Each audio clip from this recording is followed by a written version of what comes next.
And David consulted with the captains of thousands and hundreds and with every leader. And David said to all the congregation of Israel, if it seem good to you and that it be of Jehovah our God, let us send abroad to our brethren everywhere that are left in all the land of Israel, and with them also to the priests and Levites which are in their cities and suburbs, that they may gather themselves to us. And let us bring again the ark of our God to us, for we inquired not at in the days of Saul. And all the congregation said that they would do so, for the thing was right in the eyes of all the people. So David gathered all Israel together from Shihor of Egypt, even to the entering of Hamath, to bring the ark of God from Kirjath Jearim. And David went up and all Israel to Bala, that is to Kirjath Jearim, which belonged to Judah, and bring up from that place the ark of God Jehovah, that dwells between the cherubim, whose name is called on it. And they carried the ark of God in a new cart out of the house of Abinadab and Uzzah, and Ahio drove the cart. And David and all Israel played before God with all their might, and with singing, and with harps, and with psalteries, and with timbrels, and with cymbals, and with trumpets. And when they came to the threshing floor of Chidon, Uzzah put forth his hand to hold the ark, for the oxen stumbled. And the anger of Jehovah was kindled against Uzzah, and he smote him, because he put his hand to the ark, and there he died before God. And David was displeased, because Jehovah had made a breach upon Uzzah, so that place is called Perez Uzzah to this day. And David was afraid of God that day, saying, how shall I bring the ark of God home to me?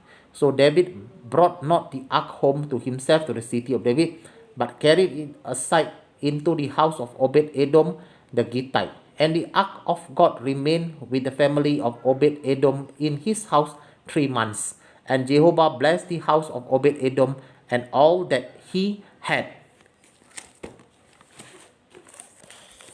Alright, Dawood ने सहस्त्र पातियों, शत पातियों और सब प्रधानों से सलाह ली। तब दाऊद ने इस्राएल की सारी मंडली से कहा, यदि वो तुमको अच्छा लगे और हमारे परमेश्वर की इच्छा हो, तो इस्राएल के सब देशों में जो हमारे भाई रह गए हैं, और उनके साथ जो याजक और लेवीय अपने अपने चराई वाले नगरों में रहते हैं, उनके पास भी ये कहला भेजे कि हमारे पास इकट्ठा हो जाओ, और हम अपने परमेश्वर की संदूक को अपने यहाँ ले आए, क्योंकि शाऊल के दिनों में हम उसके समीप नहीं जाते थे। तब समस्त मंडली ने कहा कि वे ऐसा ही करेंगे, क्योंकि ये बात उन सब लोगों की दृष्टि में उचित मालूम हुई। अतः दाऊद ने मिस्र के शिहोर से ले हमात की घाटी तक के सब इस्राएलियों को इसलिए इकट्ठा किया कि परमेश्वर के संदूक को किर्यत यारिम से ले आए।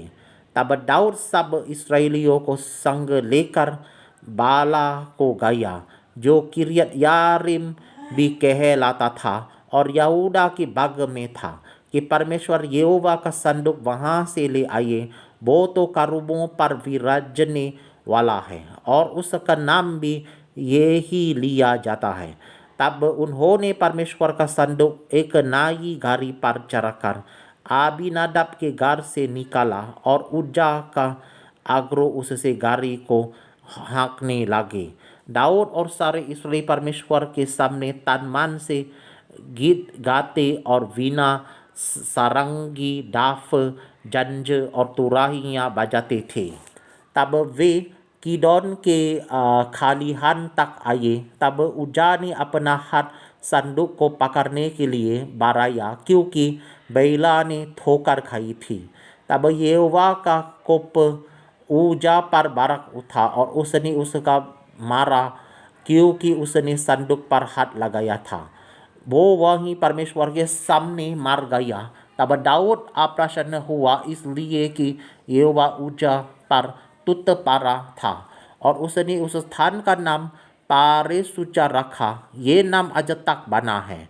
उस दिन दाऊद परमेश्वर से डर कर कहने लगा, मैं परमेश्वर के संदूक को अपने यहाँ कैसे ले आऊं। तब दाऊद संदूक को अपने यहाँ दाऊदपुर में ना लाया, परंतु ओबेदेदोम नामक गाती के यहाँ ले गया। और परमेश्वर का संदूक ओबेदेदोम का यहाँ उसके घराने के पास 3 महीने तक रहा। और यहोवा ने ओबेदेदोम के घराने पर और जो कुछ उसका था उस पर भी आशीष दी। Alright, I have finished reading in English and literal Hindi as well.